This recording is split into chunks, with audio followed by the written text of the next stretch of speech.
ng araw, no? Friday na ngayon. Yung mga wala yan, December na. Parang kailan na. Magdi-December na, pero wala pa rin akong magandang decision sa buhay. Kala ko wala ka pa yung jowa. Tsaka na yan. Makapag-antay lang yan. Hihintayin lang pala. Ay! Mga ate, magdi-December na eh. Wala pa rin ako. 23. Hindi pa din ako nakapag-decision kung uuwi ba ako o hindi. Ilang taon ka na hindi nakaka-uwi? Isang taon pa. Ay, isang taon ba? Ako nga. Almost, 14 years na ako hindi nakaka-uwi. Sabi ko nga kay mama, sabi ni papa yung sa ko, yung tito ko. Sa Pangasinan daw kami mag-Pasko. Tapos akala kasi nila mama, uuwi talaga ako December. Tapos sabi ni mama, parang siyang sabi niya, ikaw bahala. Kasi po, uuwi ba ako o ano? Parang kung sa reunion nyo sana. Ganun. Hindi. Kasi tuwing nung December nga, ako lang yung wala sa bahay. Nag-exchange gift sila doon mga kapatid ko. Ay, ako lang nakatingin sa video ng Pasko. Pasko, iyak ako doon sa namin, doon sa bahay ng pinsan namin, doon sa may Paranaque. Doon kami nagpasko ng kuya ko eh. Iyak ako, maga na mata ko kakaiyak. Kasi nga naninibago ako, tapos parang na-miss ko tuloy sila kasi ate ko, panay send ng video na ang saya-saya nila doon. Miss talaga yun. Kasi hindi ko sila matawagan nung time na yun kasi mahina yung internet sa bahay. Hindi ko sila matawagan, hindi ko makausap. Nagtataka na kuya ko, anong nangyari sa'yo?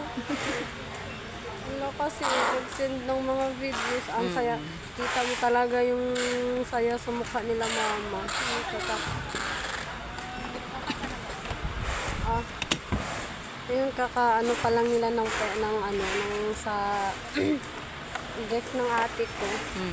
Kasi ate ko nasa Cebu lang kahit kailan pwede siyang umuwi. Ilang oras lang biyahe galing sa Cebu papunta sa amin. Ikaw pag barko ilang oras yun, ilang araw yun. May mabilis pa sa barko. Ikasunod pa rin ng financial. Tapos di din ako sanay magbiyahe na ako lang mag-isa, kaya ewan ko. Tapos sabi naman ng tita ko, huwag ka umuwi Pasko be, sa fiesta na tayo sa April. Sabay daw kami. Papauwi na ko ni mama eh. Ewan ko. Kung aantayin ako ng pinsan ko na lalaki, makakauwi ako. Sabay kayo.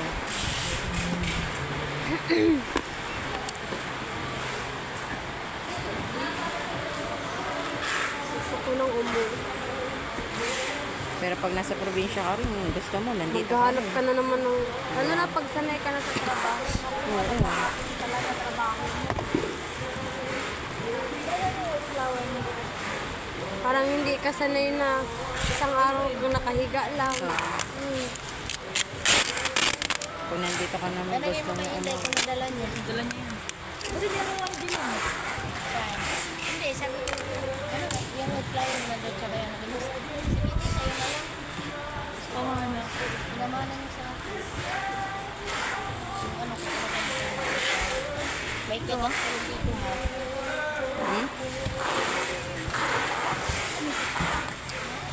Paano nga ako ng baking?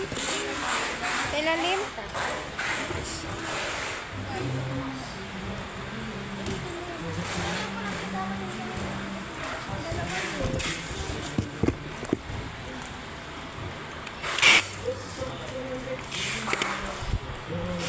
Uy, amoy na ako, matanda.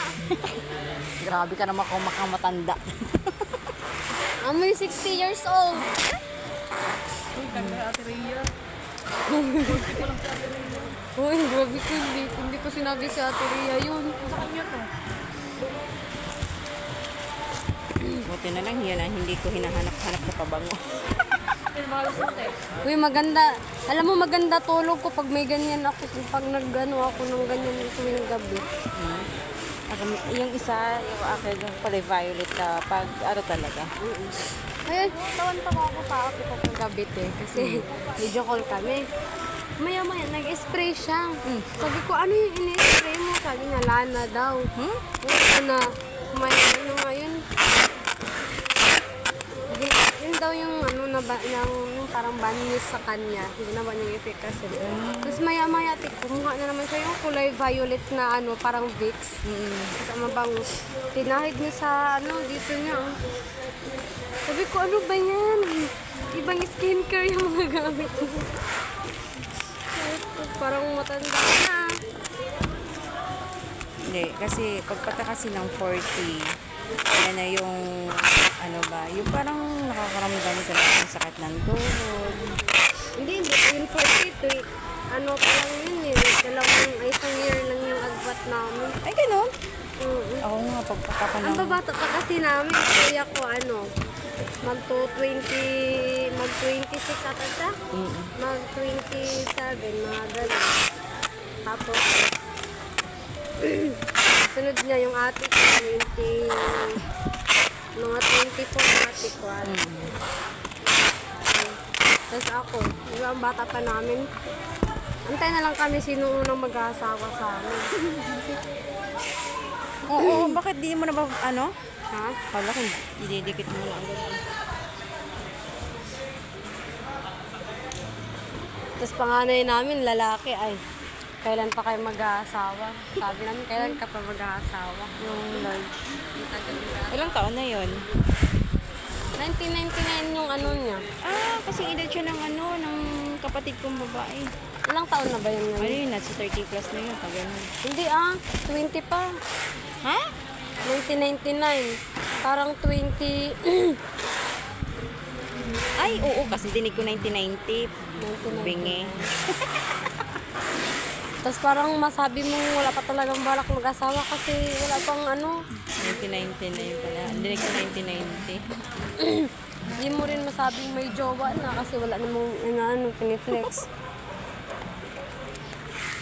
Sabi nga ng papa ko, buti no, hindi ka naging bakla. Aroy, yun talagang. Kasi siya lang yung isang lalaki eh. Oo, ano. Tapos, ang liit-liit niya. Ha? Uy, alam mo, 7 months lang siya pinanganak na. 7 months kasi. Kulang siya sa buwan. Yung, Naka-incubator nga. Incubator ba? ganyan din yung Pamangkin ko. Naka-incubator yan, te. at saka nurse sa nursery ko. Oo. So, Sabi